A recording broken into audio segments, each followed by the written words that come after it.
다 찾으신 걸로 알고 우리 천천히 내용 생각하면서 함께 합독합니다. 시작. 나의 사랑하는 자가 내게 말하여 이르기를 나의 사랑 내 어여쁜 자야 일어나서 함께 가자. 겨울도 지나고 비도 그쳤고 지면에는 꽃이 피고 새가 노래할 때가 이르렀는데 비둘기 소리가 우리 땅에 들리는구나. 무화과 나무에는 푸른 열매가 익었고 포도나무는 꽃을 피워 향기를 토하는구나. 나의 사랑 나의 어여쁜 자야 일어나서 함께 가자. 바위 틈 낭떠러지 은밀한 곳에 있는 나의 비둘기야 내가 내 얼굴을 보게 하라. 내 소리를 듣게 하라. 내 소리는 부드럽고 내 얼굴은 아름답구나. 우리를 위하여 여우 곧 포도원을 허는 작은 여우를 잡으라. 우리의 포도원에 꽃이 피었음이라. 아멘. 자, 오늘 이 말씀을 가지고 일어나서 함께 가자라는 제목으로 은혜를 나누려고 합니다. 7월 1일부터 이번 달 21일까지 매일 우리가 21일 연속 기도회를 실시하고 있습니다. 25번째 순서인데 특별히 이번 기도회는 아가서를 통해서 말씀을 나누고 또 그 말씀으로 기도하고 있지요. 참석하신 분들은 잘 아시겠지만 이 아가서는 솔로몬과 술람미라고 하는 그 여자와의 사랑의 이야기를 담고 있습니다. 러브 스토리지요. 청춘 남녀가 사랑에 빠져서 그 사랑을 노래하고 있는 것이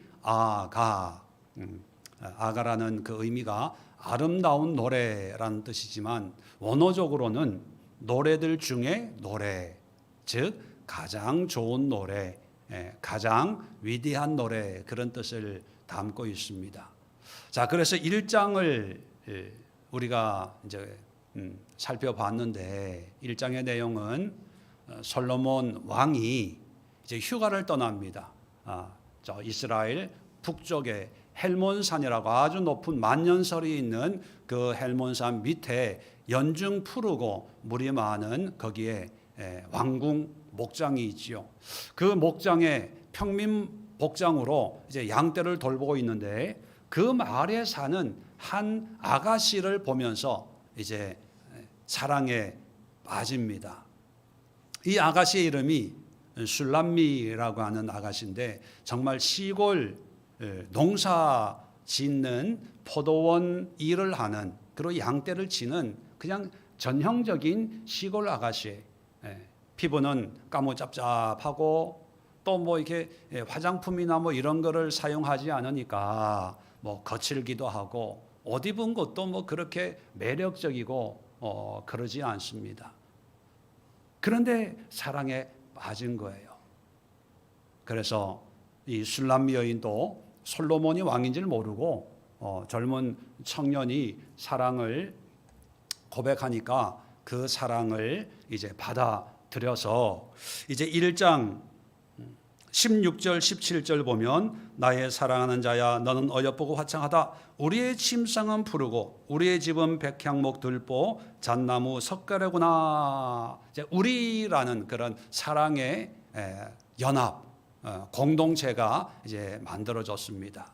그래서 2장 1절부터 서로 얼굴을 보면서 사랑을 고백을 합니다. 뭐 자세한 내용은 이제 유튜브에 있는 설교 기도회 설교를 참고하시고 자 서로 사랑을 고백하면서 이제 사랑에 빠졌어요. 그래서 우리식으로 표현하면 자 오늘부터 1일이야 이렇게 이제 서로 이제 사랑을 시작을 합니다. 자, 그 시작하는 중에 오늘 10절부터 15절까지의 내용이 이제 솔로몬이 술람미에게 노래하는 그런 내용을 담고 있습니다. 자, 이 내용을 보면 사랑을 시작하는데 그냥 시작하는 게 아니고 우리 이런 사랑을 만들어 가자 그렇게 이야기를 합니다. 이게 어떤 의미냐 하면 쉽게 비유를 하면 이걸 생각하면 이해가 좀 쉽게 될 것 같습니다. 여러분, 전자제품, 특히 핸드폰 이런 거를 구입을 하면 제일 먼저 뭘 합니까? 제일 먼저 하는 게 뭐예요? 박스를 뜯죠. 제일 먼저 박스를 뜯고 그 다음에 핸드폰을 가지고 전원을 켜고 그냥 쓰는 게 아니라 설정을 해야 돼요. 이 설정을 잘 해야 나중에 쓰기가 참 편리합니다. 근데 설정을 아예 안 해놓으면 문제가 많이 생겨요. 내가 급하게 전화할 때 전화할 수도 없고, 또 전화벨이 울렸는데 이게 내 전화인지 옆에 있는 사람 전화인지 분간이 안 돼요. 또 설정을 안 해놓으면 이 핸드폰이 비싼 건데 그 비싼 가치를 이용할 수가 없는 거예요. 그래서 모든 전자제품이나 어떤 가전제품 이런 거를 설정을 나한테 편리하게 잘 해놓는 것이 일반적인 우리의 생활입니다. 그리고 또 사람과의 관계에서도 의식적이든 무의식적이든 어떤 만남을 가지면 자기도 모르게 설정을 합니다. 어떤 설정을 하죠? 이 사람은 앞으로 만나서는 안 되겠다. 딜릿 설정을 하고요. 또 어떤 사람은 이 사람은 내가 만나자고 얘기할 필요는 없지만 만나자고 연락이 오면 만나서 차나 한잔 하자. 또 어떤 사람은 한 달에 한 번 정도는 만날 수 있겠다. 어떤 경우에는 이런 사람이면 좀 자주 만나야지. 내일 제가 연락할게요. 내일 식사해요. 뭐 이렇게 어떤 관계에 대한 설정을 우리 의식하지 않지만 자연스럽게 하게 되거든요. 그게 인간관계, 이게 사회 생활이다 이렇게 생각을 합니다. 여러분, 신앙에서도 설정이 중요해요. 왜 신앙생활이 힘들고 재미가 없고 또 신앙생활 오래 했는데 믿음이 안 자라고 하나님이 있는지 없는지 잘 모르겠어 이런 분들 있잖아요. 그런 분들의 문제가 뭐냐 하면 물론 여러 가지가 있지만 제일 근본적인 문제가 뭐냐 하면 신앙의 설정을 잘못해 놓은 거예요. 설정을 잘못해 놓으니까 이 관계가 잘 이렇게 친밀해지지가 않고 편안해지지가 않는 거지요.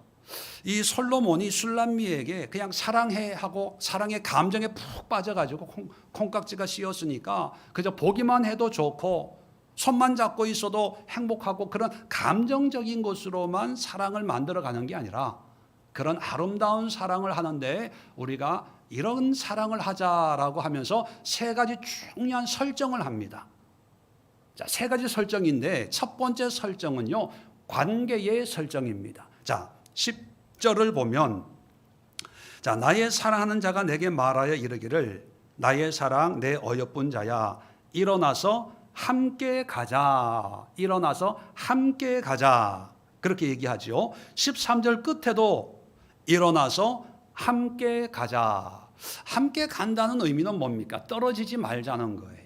같이 있자는 거예요. 같이 살자는 거예요. 같이 거하자는 거예요.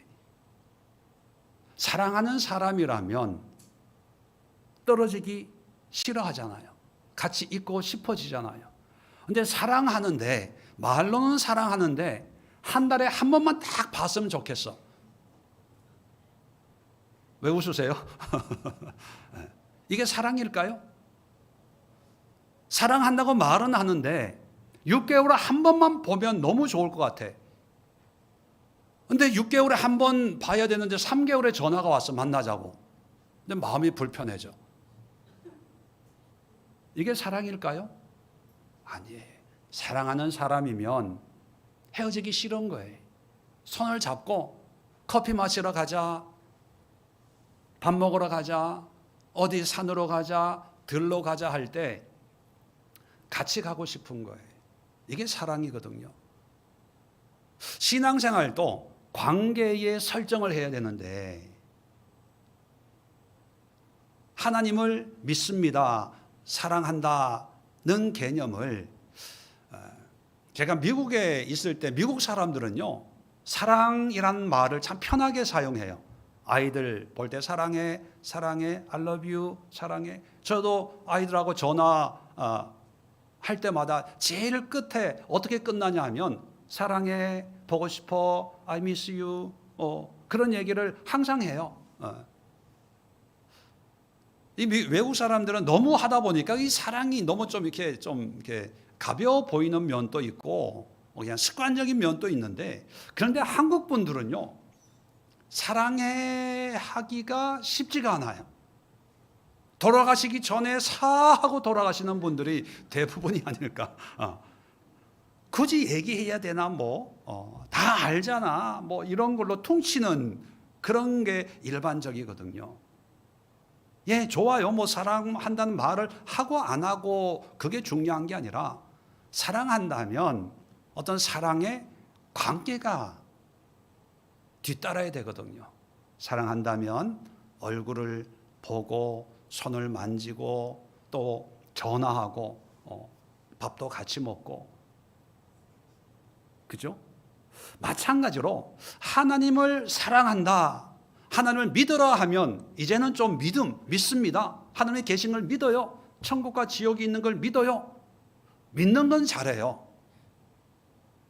그런데 하나님을 사랑하세요 하면 멘붕이 와요. 아니, 살아있는 사람, 옆에 있는 사람도 내가 사랑한다고 얘기도 못하고 사랑한다고 고백도 못하는데 보이지 않는 하나님을 어떻게 사랑해? 아유, 목사님, 하나님 사랑하고 안 하고 이건 모르고요, 그냥 믿을게요. 이렇게 반응하는 분들이 의외로 많아요. 왜? 사랑이라는 그 감정적인 것을 잘 느껴본 적도 없고, 또 그것을 표현해 본 적도 없고, 또 그 사랑이 뭔가를 모르기 때문에 굳이 그런데 신경 쓸 필요가 없다고 생각을 하는 거죠. 근데 중요한 것은 뭐냐면, 사랑하면 사랑의 관계가 있어요. 아마 여기서 제일 최근에 결혼한 커플 같은데,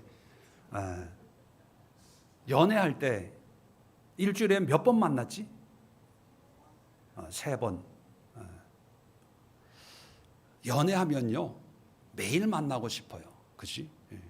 그래서 3번 만나는데 못 만나는 날은 제가 미루어 예언의 은사가 있는데, 뭐냐면 못 만나는 날은요, 반드시 전화했을 거예요. 맞지? 그거 보세요. 내가 이런 사람이라니까. 왜? 만나고 싶거든요. 무의식적으로 그렇게 설정을 해놓는 거예요. 내 사랑하는 사람하고 만나야지. 못 만나더라도 전화는 해야지. 자다가도 전화기 들어요. 전화 못했지 오늘. 이게 살아가는 사람이에요. 신앙생활도 마찬가지입니다. 여러분, 보이지 않는 하나님을 사랑한다, 자꾸 감정적인 걸로 생각하지 마세요. 그러다 보면 신비주의에 빠져요. 느꼈네, 봤네, 들었네. 근데 사랑하는 사람이면 제일 먼저 자주 보고 싶어지는 거예요. 만나고 싶어지는 거예요. 손잡고 싶어지는 거예요. 그게 사랑이에요. 얼마 전에 어떤 분을 만나서 상담을 하는데, 이분이 이런 고민을 털어놔요. 자기가 모태신앙이고 가족이 다 믿는 그런 믿음의 가정에서 쭉 자랐습니다. 자, 그런데 모태신앙을 가지고 있는데 지금 내 신앙은 뜨겁지도 않고 그냥 냉랭한 그런 상태여서 너무 힘들다는 거죠.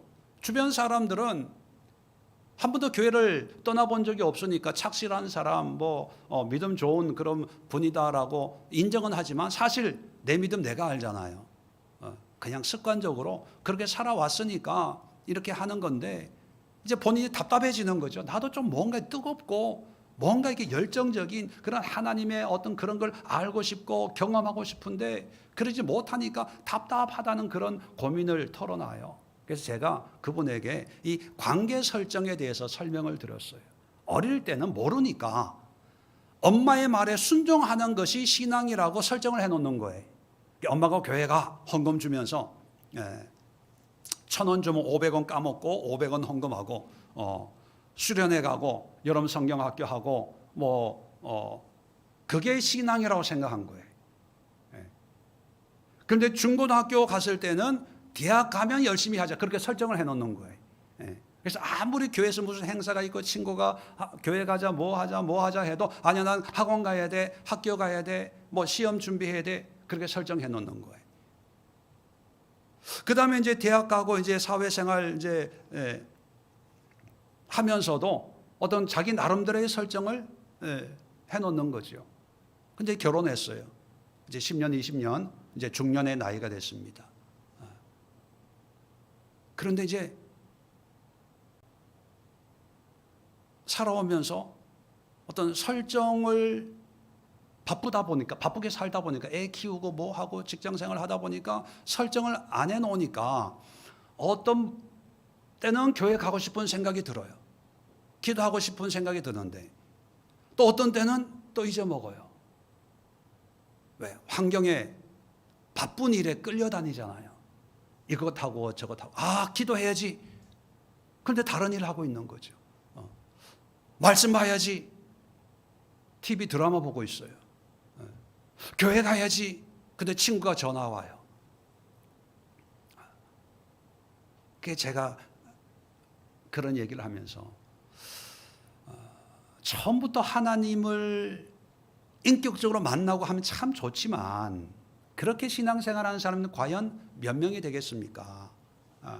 그런데 우리가 할 수 있는 것은 신앙생활 하는데 설정을 세팅을 해놓는 거예요. 주일에 교회 가고 식사하기 전에 기도하고 여름 방학에 수련회 가고 이렇게 설정을 해놓으면 그 설정을 최선을 다해서 잘 지키다 보면 때가 되어서 하나님을 만나게 되고 믿음이 자라는데 그 설정을 아예 이제 안 해놓으니까 어렸을 땐 부모님이 설정을 해주셨는데 부모님이 이제 돌아가시고 이제 독립을 하니까 내가 설정해야 되는데 내가 해본 적이 없는 거예요.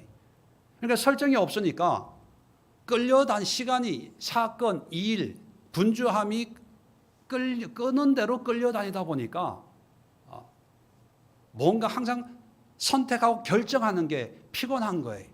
교회 주일날 아침에 눈 뜨는 순간부터 고민이 돼요. 오늘 교회 갈 것이냐 말 것이냐. 교회 가긴 가는데 밥을 먹고 갈 것이냐 예배 마치자마자 집에 올 것이냐. 자기도 모르게 고민을 하니까 신앙생활 한다는 게 피곤하다고는 생각을 하는 거예요. 피곤해지는 거예요. 그러니까 아예 생각을 안 하고 싶은 거예요. 왜? 안 하면 그런 선택이나 갈등을 안 해도 되니까. 그래서 신앙 믿음 생활이라는 게 번거롭고 힘들고 귀찮은 그런 이미지가 머릿속에 박히는 거죠. 지금 솔로몬도 술람미에게 이제 사랑하기로 했으니까 그런 관계가 됐으니까 일어나서 이제는 함께 가는 거야.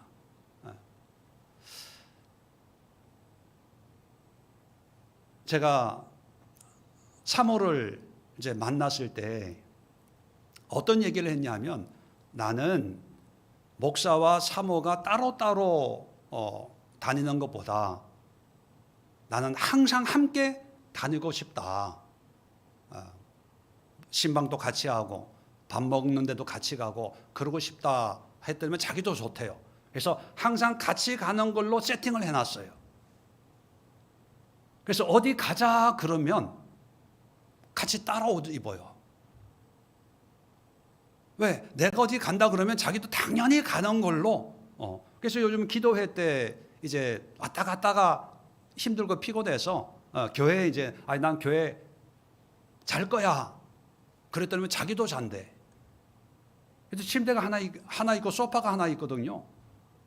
혼자 있으면 제가 간이 침대에 자는데 이 사모가 따라오니까 간이 침대는 집사람 거. 그래서 전 소파에서 자요. 세팅이 그렇게 돼 있으니까 그게 이상한 게 아니에요. 근데 그 세팅이 안 돼 있다고 생각해 보세요. 내 침대인데 왜 당신이 거기서 자? 나 잘 데 없어 집에서 자. 뭐 이러지 않겠어요? 여러분, 신앙생활이 힘든 게 아니라 세팅을 안 해놓으니까 순간순간 결정해야 되니까 그게 피곤한 거예요. 그래서 여러분, 관계를 설정해 놓으세요. 주일은 교회 가야 돼. 이 시간은 기도하는 시간, 이 시간은 말씀 보는 시간, 이 시간은 이거 하는 시간. 이걸 해놓으면 고민하지 않아요. 선택하지 않아요. 선택할 어떤 신경 쓸 필요가 없어요. 그냥 그렇게 되어지는 거예요. 두 번째 설정이 있습니다. 자, 두 번째가 뭐냐 하면 14절에 보면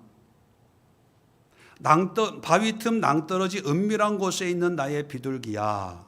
이제 그 술람이 여인을 향해서 이런 사랑의 고백을 하는 거죠. 내가 내 얼굴을 보게 하라. 내 소리를 듣게 하라. 내 소리는 부드럽고 내 얼굴은 아름답구나. 여기 보니까 표현이 참 재밌어요. 바위 틈 낭떠러지 은밀한 곳에 있는 나의 비둘기. 물론 비둘기가 이게 낭떠러지나 바위 틈에 이제 둥지를 만들지만 이 술람미 여인의 어떤 살아왔던 삶을 이렇게 비유하는 거예요. 우리 1장에도 나와 있지만 가족들에게도 별로 이게 환영받지 못하고 또 시골에서 농사만 짓고 있다 보니까 어떤 사람들에게 어떤 매력이나 호감을 주는 어떤 그런 모습은 아니었을 거예요. 그러다 보니까 늘 일하러 가고 양떼 먹이러 가고 늘 혼자 있는 거죠. 왕따 아닌 왕따, 외로움 속에 있는 것을 이제 바위 틈 낭떠러지 은밀한 곳에 사는 내 사랑아 이런 고백을 해요. 자, 그런데 내가 내 얼굴을 보게 하라, 내 목소리를 듣게 하라 이렇게 얘기합니다. 이건 무슨 뜻이냐면요, 이제 관계가 설정이 돼서 사랑하기로 손잡고 이제 다니기로, 그 다음에 이제 거리를 설정을 하는데 얼굴을 보고 목소리를 듣는 그런 가까운 친밀한 거리를 우리는 유지해야 돼 이렇게 얘기하는 거예요. 좀 더 보충 설명을 드리면 사회 심리학에서요, 관계의 거리라는 게 있습니다. 관계의 거리. 이 관계를 네 종류로 얘기하는데 첫 번째 관계가 친밀한 거리. 친밀한 거리는요 45cm라 그래요. 왜 45cm는 모르겠지만 하여튼 중요한 것은요, 친밀한 사이는 손잡을 수 있고 스킨십 할 수 있고 얼굴 볼 수 있고 또 목소리 들을 수 있는 가까운 거리가 45cm래요. 지금 또 보면 부부들은 가까이 앉아 있어요. 그런데 김근열 집사님 부부는 보니까 45cm가 넘어요. 왠지는 모르겠어요. 왜냐하면 멀면 이게 손도 마음대로 못 잡고 가까이 있으면 안정감이 들고 기댈 수 있고 의지가 되고 뭐 먹을 때도 같이 먹잖아요. 저희도 커피집에 가면 뭐 1인 1음료 이렇게 안 돼 있는 데다 한 잔만 큰 걸 시켜요. 왜? 나눠 먹으면 되니까. 근데 멀리 떨어져 있으면 나눠 먹을 수가 없잖아요. 그래서 친밀한 연인, 부부, 뭐 사랑하는 관계는 45cm의 거리를 유지한다고 그 책에서 그러더라고요. 그 다음에 두 번째 거리가 있는 게 개인적 거리.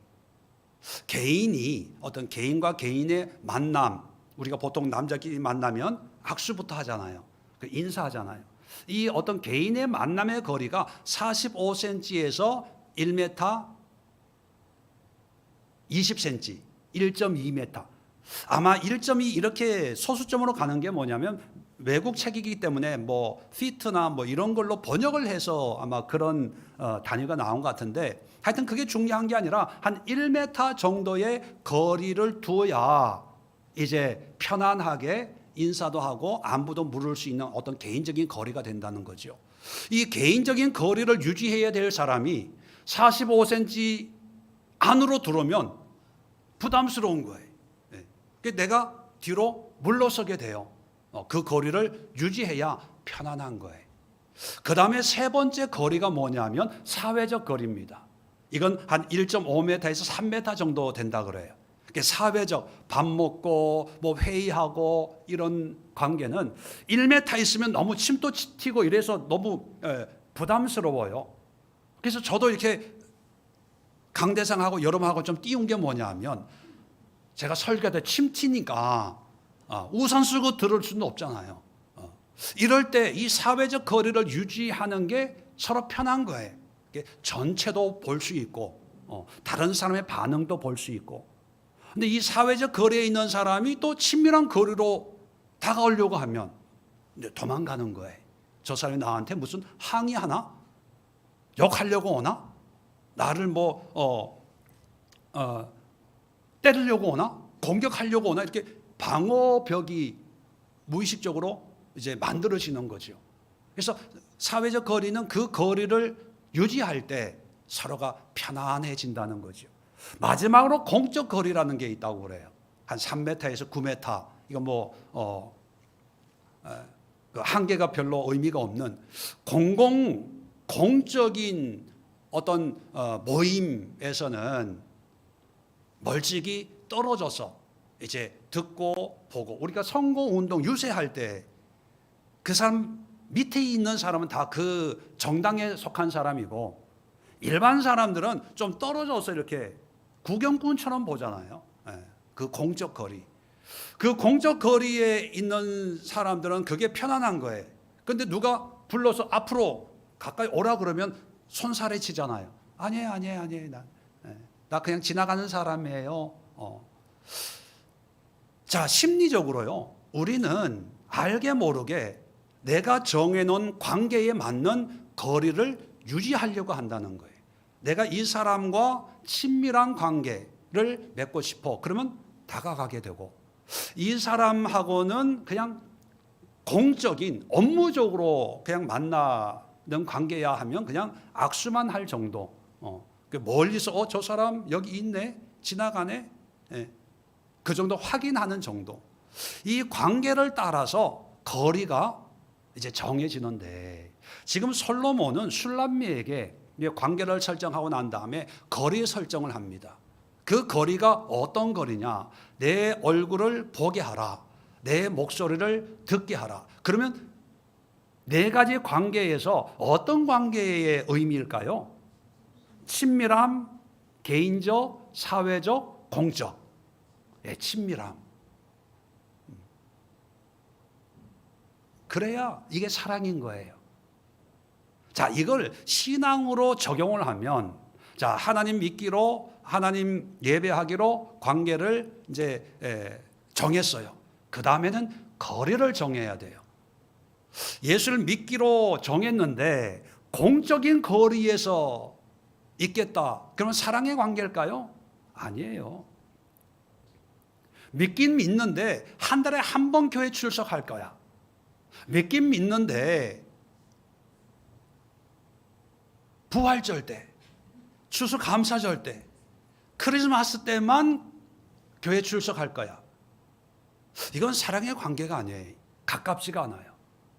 어떤 분들은 큰 맘 먹고, 목사님 한 달에 한 번은 출석할게요. 그분은 큰 마음이지만 하나님과의 관계로 볼 때는 그렇게 사랑의 관계라고 할 수가 없습니다. 아유, 한 번 가지고 안 돼요 그러면 한참 고민하다가, 그러면 두 번, 한 달에 두 번 만나는 게 사랑의 관계일까요? 아니에요. 어떤 분들은 일주일에 한 번 주일은 꼭 출석하겠습니다. 이걸 주일 성수라는 용어를 이제 사용하죠. 사실 주일 성수, 이거 사랑의 관계가 아니에요. 그냥 규칙적으로 종교생활 하겠습니다의 의미지, 교회 열심히 나오는 게 믿음은 아니에요. 여러분 착각하지 마세요. 교회라는 공동체를 통해서 하나님을 만나러 오는 하나의 도구이지. 여러분, 셰프가 칼을 많이 쓰잖아요. 매일 칼질하고, 칼이 얼마나 중요합니까? 그래서 셰프들이 쓰는 칼은요, 우리가 상상하는 상상 이상의 비싼 칼을 쓴다고 그래요. 근데 사실 그건 도구에 지나지 않고 결국은 뭡니까? 음식이 요리. 요리가 맛있어야지 칼만 자랑해. 이거 200만 원짜리야. 이거 1000만 원짜리야. 아무 의미가 없어요. 우리 신앙도 마찬가지예요. 하나님과 나와의 관계, 그게 어떤 요리처럼 아름답고 은혜롭고 사랑스러운 그런 관계가 중요한 거지. 나는 이런 교회 다녀. 이런 목사님이 우리 목사님이야.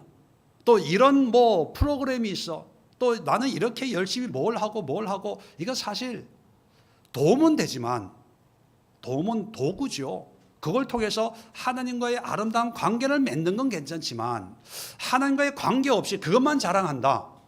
셰프가 칼 자랑하는 거나 똑같은 거예요. 사람들 와 하긴 해요. 그렇게 비싸? 그런 거야? 와. 근데 그냥 아무 의미가 없어요. 잊어먹어요.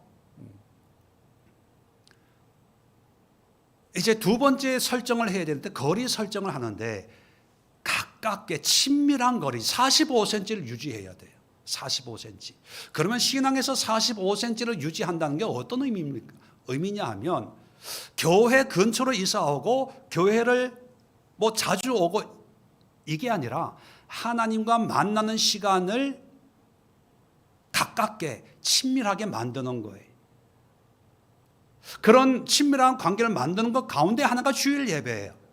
또 그게 기도회일 수 있고 그게 성경 공부일 수 있고 그것이 어떤 교회에서 하는 프로그램일 수 있고 교회 프로그램이 없어도 집에서 하나님을 생각하면서 성경을 읽을 수도 있고 기도할 수도 있고 뭐 찬송을 하기도 하고 듣기도 하고 하여튼 하나님과 대면하는 그런 기회를 자주 만들고 거기에 내가 참여하는 거예요. 어떤 분들은요, 하나님을 믿기로 결정을 하고 교회 출석을 하는데 거리에 문제가 있습니다. 이걸 한 5m로 정해놓는 것처럼 난 교회 출석만 할 거야. 예배만 드릴 거야. 주일만 올 거야. 교회에서 무슨 일을 하고 뭘 해도 나는 바빠. 안 돼. 나는 그렇게 설정했기 때문에 교회에서 무슨 행사가 있고 기도회가 있고 말씀이 있고 광고를 해도요 아예 안 들어요. 왜? 관심이 없어요. 왜? 내 설정에는 그게 포함이 안 돼 있기 때문에.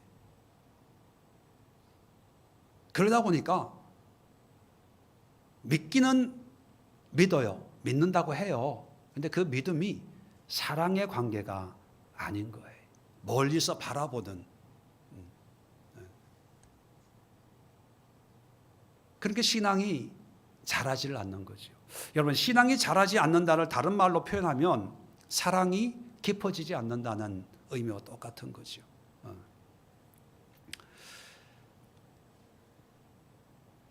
하나님은 멀리 있는 분이 아니라 우리에게 다가오셨습니다. 어느 정도로 다가오셨냐 하면 임마누엘, 함께하는 하나님. 그러니까 하나님은 친밀한 거리로 하나님이 우리에게 다가오셨어요. 그러면 사랑은 쌍방의 헌신이라고 말씀을 드렸습니다. 한 사람만 사랑한다고 되는 게 아니라 그 사랑을 받아들이는 사람이 함께 다가가야 돼요. 근데 아까 말씀드렸잖아요. 거리 설정을 잘못해 놓으면 하나님은 45cm 안으로 친밀한 거리로 다가오셨는데 근데 우리가 더 뒤로 물러갈 수 있어요. 왜? 나는 3m는 거리를 둬야 돼. 그게 설정이 되어 있기 때문에 하나님은 우리를 찾아오셨어요. 근데 나는 뒤로 물러서는 거예요. 바빠, 피곤해, 힘들어, 돈 벌어야지. 교회 가면 먹을 걸 주냐, 뭘 주냐. 자꾸 이런 걸로 물러서요. 그러니까 믿음이 안 자라는 거예요. 늘 그대로예요. 참 슬픈 모습들입니다. 세 번째 마지막 설정이 중요한데, 자 15절 보면 우리를 위하여 여우 곧 포도원을 허는 작은 여우를 잡으라. 우리의 포도원에 꽃이 피었음이라. 자, 꽃이 피었다는 것은 사랑의 꽃이 이제 무르익어 간다는 거예요. 이제 그 11절에 보면 겨울도 지나고 비도 그쳤고 꽃 피고 노래하고 이제 고난 끝, 행복 시작. 이제 설레임과 부푼 꿈으로 이제 사랑의 어떤 삶이 시작이 되는데, 이제 솔로몬은 술람미에게 마지막으로 이런 얘기를 합니다.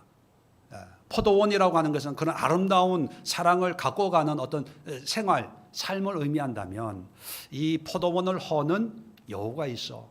이 여우를 잡아야 우리 포도원에 사랑의 결실이 있어. 이런 얘기를 하는 거거든요. 다시 말하면 여우라고 하는 것은 사랑을 방해하는 어떤 문제들, 뭐 영적으로 사탄 마귀일 수도 있고, 또 살아가면서 여러 가지 어떤 그런 갈등의 요소들이 있지 않습니까? 우리가 지금까지 살아온 결론은 뭐냐면 문제 없는 인생 없다. 그죠? 어떤 사랑에도 늘 위기가 있어요. 두 사람이 사랑해서 결혼했는데 제가 볼 때 저는 예언의 은사가 있어요. 보세요. 싸웠지. 분명히 싸워요. 갈등해요. 문제가 생겨요. 위기가 찾아와요. 이건 누구에게나 마찬가지예요. 그러니까 인생의 문제가 찾아오는 게 당연하듯이 우리 신앙에 문제가 생기는 거 이거 당연해요. 근데 이걸 모르면요, 이런 분들이 있어요. 처음 신앙생활 시작하고 교회 나오는데 뭐 사는 게 똑같으니까 안 좋은 일 생길 수 있잖아요. 그럼 이걸 어떻게 해석하냐 하면 교회 다니면서 이런 안 좋은 일이 생겼으니까 교회 다니면 안 되는가 봐, 이래. 반대로 교회 다녔더니만 좋은 일이 생겼어요. 그럼 어떻게 해석합니까? 교회 다녔더니만 하나님이 복을 주셔서,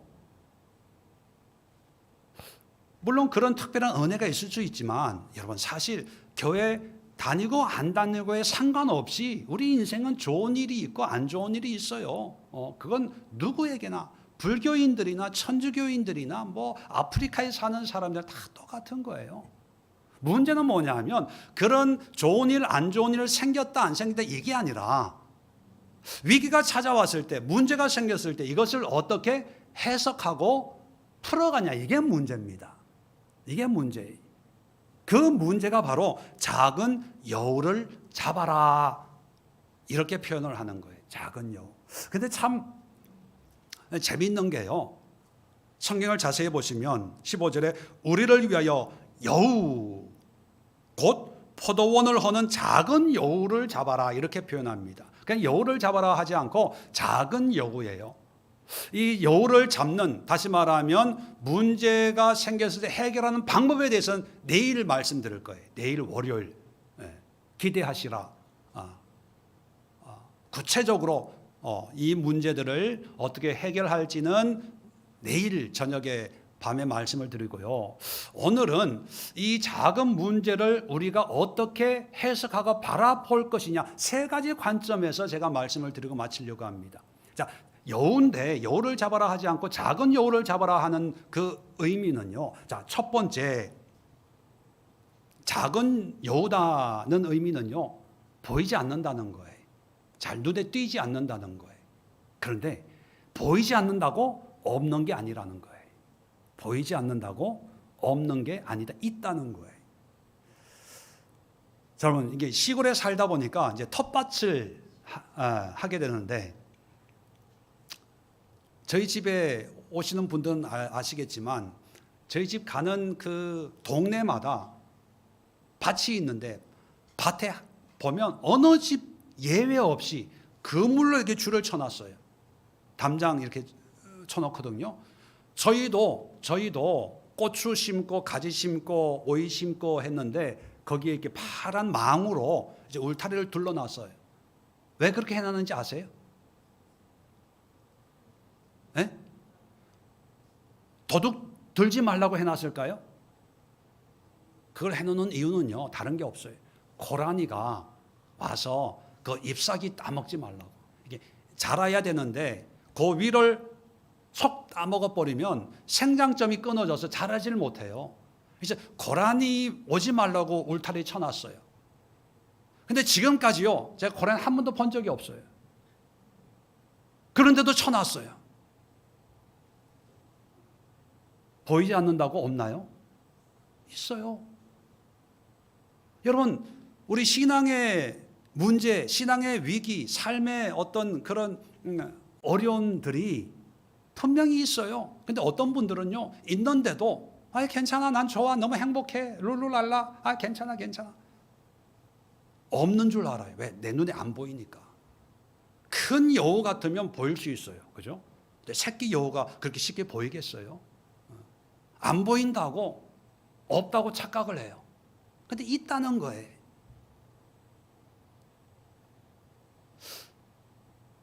하나님과의 관계에서도 뭐 이게 신앙이 아니야? 이게 믿음 생활 아니야? 뭐 내가 열심히 못해서 문제지 뭐 그게 대수롭지 않게 여기는데, 근데 대수롭지 않은 게 아니라 여기에 정말 여우같이 문제의 핵심을 가지고 문제의 원인을 제공하고 있는 어떤 그런 문제들이 있는데, 그 문제들을 제거해야만 이 사랑의 관계가 잘 성장하고 성숙되는데, 그냥 귀찮아서 이 정도는 참을만 해, 또 이 정도는 뭐 넘어가야 되는 거 아니야, 이 정도는 그게 없다고 생각하는 거예요. 근데 없는 게 아니라 있어요. 그 의미로 작은 여우라는 그런 상징적인 의미를 사용하고 있고요. 두 번째는 작은 여우라고 하는 것은요, 키우면 사자가 돼요. 그러니까 작은 여우라고 하는 것은요, 미루지 말고 지금 해결하라는 거예요. 큰 여우는 위험해요. 맹수니까. 근데 작은 여우는 내가 쫓아내면 쫓아낼 수 있어요. 내 힘으로도 해결할 수 있어요. 그런데 괜찮아. 나 알아. 나 그게 약점인 거 알고 그게 문제인 거 알아. 그리고 나중에 미뤄요.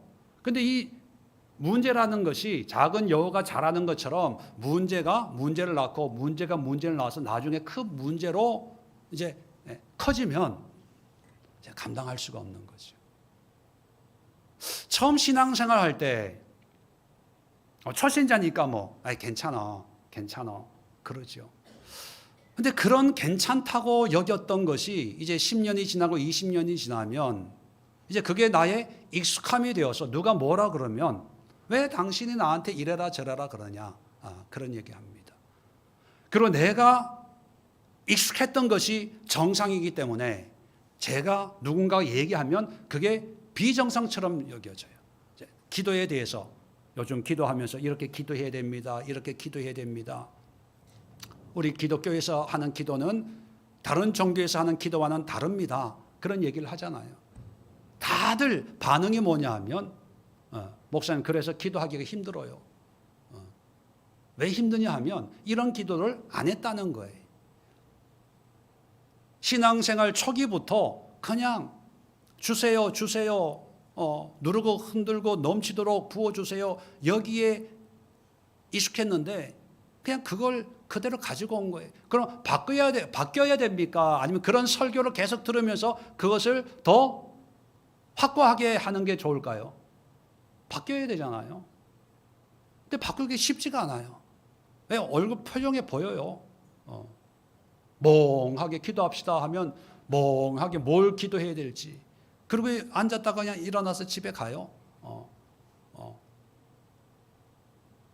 왜냐하면 작은 여우를 그냥 밥을 준 거예요. 그 작은 여우가 커서 큰 여우가 되고 그 큰 여우가 커서 나중에 사자가 된 거예요. 그게 코끼리가 된 거예요. 맹수가 돼서 이제는 그 누구가 뭐라 그래도 흔들리지 않는, 그게 변화되지 않는 그런 형태로 남아있는 거죠.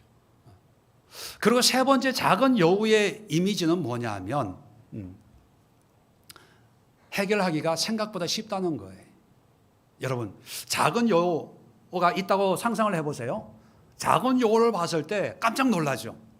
깜짝 놀라요. 근데 바꿔서 생각할 때 여우가 여러분 얼굴 봤을 때 놀라겠어요? 반가워하겠어요? 그러면 여러분이 놀라는 것과 여우가 놀라는 것 중에 누가 더 놀랄까요? 잘 이해가 안 되시면 서로 옆에 있는 얼굴 쳐다보세요. 예. 놀라는데 예. 사실 우리가 문제 보고 놀라는 것도 놀랄 수 있어요. 그런데 처음에는요, 여우가 우리 보면 더 놀라서 도망가요. 예. 이해되시죠? 예. 우리는 우리가 놀란 것만 가지고 가슴 쓰리면서 깜짝 놀랐어, 아유 힘들었어, 어려웠어, 이런 얘기를 해요. 그런데 처음에는 어린 여우 같은 문제들은요, 우리의 어떤 존재, 인기척만 내가 있어, 사람이 있어, 이것만 소리만 내도 도망가요. 저희 집에 이게 마당에 유기견들이 종종 들어올 때가 있어요. 사람들이 막 버리거든요. 그러면 야생에서 자라가지고 오는데, 이 유기견들 보면 막 큰 애들 있으면 이게 깜짝깜짝 놀랄 때가 있어요. 근데 놀라지만 얘네들 쫓아내는 방법은 뭐냐 하면, 뭐 얘네들하고 싸우고 뭐 막 돌 던지고 이렇게 할 필요가 없이요, 그냥 문 열고 이러면 그냥 도망가요. 나의 존재로도 해결이 된다는 거예요. 나의 작은 수고와 노력으로 해결이 되는 게 작은 여우인데, 그런데 우리는 더 무서워요. 문제가 생겼다는 것 때문에. 큰일 났다. 어떻게 또 이런 문제, 또 사고 쳤대 이 인간이. 그러면서 우리는 우리가 느끼는 감정에 아주 익숙하게, 거기에 아주 최적화되어서 거기에 안주해요. 그래서 오만 생각, 이 인간을 어떻게 할까, 이 문제를 어떻게 할까. 근데 사실 문제 해결은 간단해요. 어린 여우 쫓듯이 뭐 이렇게 한마디만 하면, 하나님이 계시는데 너무 염려하지 마, 걱정하지 마, 감당할 능력을 주시겠지, 괜찮아, 내일까지 기다려봐, 이렇게 간단한 말 한마디, 위로의 제스처 하나, 어깨 한번 두드려주고 한번 기다려보자, 말 한마디만 하면 해결되는데, 우리는 그 문제에 트라우마가 있잖아요. 살아오면서 겪은 트라우마들이 또 작동을 해가지고 별거 아닌 문제인데도 이것이 대단한 문제인 것처럼 묵상을 하고 음미를 하고 철야를 하고, 기도로 철야하는 게 아니라 고민으로 철야를 하고, 원망하고 불평하고, 그리고 후회해요. 내가 괜히 한다고 해가지고, 괜히 여기 와가지고, 괜히 이런 거가 사랑을 금가게 하는 거예요. 정리해서 말씀을 드리면, 이제 하나님을 믿기로 작정을 했어요. 사랑하기로 작정을 했습니다. 예. 물론 10년, 20년 이제 신앙생활 해 오셨지만, 새로운 마음으로 하나님과의 사랑의 고백을 받고, 또 내가 사랑을 고백함으로 이제 하루 첫날이 아니죠. 이제 7월 1일부터니까 오늘 6일째라고 생각을 하셨으면, 그냥 이대로 쭉 가면 절대로 안 됩니다. 왜? 사랑은 식어요. 감정은 바뀝니다. 바뀌기 전에 설정을 해 놓으셔야 돼요. 사랑의 설정, 첫 번째 관계 설정. 하나님과의 관계를 어떻게 맺을 것이냐, 한 달에 한 번 만날 것이냐, 일주일에 한 번 만날 것이냐, 매일 만날 것이냐. 사랑하는 사람은 몇 번? 매일 하나님을 생각하고, 하나님을 의식하고, 하나님을 찾고, 하나님께 사랑의 고백을 하고, 또 하나님 앞에 오늘 있었던 이야기, 이런 연인들 그런 얘기 많이 하잖아요. 그것처럼 하나님을 친밀한 사랑의 하나님으로 내가 모셔드리겠다, 이 관계를 설정하시고, 관계 설정했으면 두 번째는 뭐라고요? 거리를 설정해야 되는데, 친밀한 거리는 몇 센치? 45cm. 45cm라고 하는 것은 볼 수 있고, 들을 수 있고, 만질 수 있는 그런 친밀한 거리. 그러면 이것이 신앙에는 어떤 의미라고요? 기도, 말씀, 찬양, 봉사, 헌신, 이런 거를 그냥 내가 하는 거예요. 하기로 결정하는 거예요. 그러면 세 번째 설정은 뭡니까? 위기 설정. 위기 설정이라고 하는 것은 뭘 하다 보면 꼭 시험이 든다. 근데 이 시험이 드는 것은 무서워할 필요가 없다. 새끼 여우다. 새끼 여우기 때문에 내가 조금만 뭘 하면 얘네들이 도망간다. 그러니까 내가 무서워할 필요가 없고 내가 도망갈 필요가 없다. 내가 숨을 필요가 없다. 내가 상처받을 필요가 없다. 얘네들이 상처를 주지. 우리가 얘네들한테 상처를 주지. 얘네들이 우리한테 상처 안 주거든요. 새끼니까. 그러니까 자신감이 있는 거예요. 그런 설정을 하고 이제 솔로몬이 슐라미 여인 손잡고 이제 데이트를 하는 거예요. 사랑의 노래를 이제 하는 거예요. 이제 성경 3장에 가면 이제 이 작은 여우가 어떤 모습으로 나타나는지를 실질적으로 보여줘요. 그리고 이 여우를 쫓아내고 이제 3장에 보면 결혼식을 해요. 여러분, 결혼식 뭐 상징적인 의미죠. 사랑이 결실하고 무르익으려면 반드시 이런 위기를 극복해야 돼요. 극복하지 않으면 안 되고, 또 하나 아이디어는요, 좋은 일이 생기기 전에는 항상 뭐가 먼저 올까요? 위기가 와요. 여우가 먼저 찾아와요. 참 신기해요. 그러니까 몇 번 경험해 보면 어떤 문제가 생겼다 그러면 문제 보는 게 아니라 문제 뒤에 있는, 야, 무슨 좋은 일이 생기려고 이런 문제가 생겼을까? 이게 사랑이거든요. 여러분, 이번 21일 동안 아가서를 통해서 하나님과 우리의 사랑이 신앙적으로 어떻게 풍성해지고 어떻게 뜨거워지고 어떻게 가까워질 수 있는지 그걸 깨닫고요, 한번 하나님 사랑에 푹 잠겨보세요. 하나님의 사랑을 마음껏 느껴보는 그런 은혜가 우리 모두에게 임하시기를 다시 한번 축원을 드립니다. 기도하겠습니다. 좋으신 하나님 아버지, 은혜와 사랑을 감사합니다.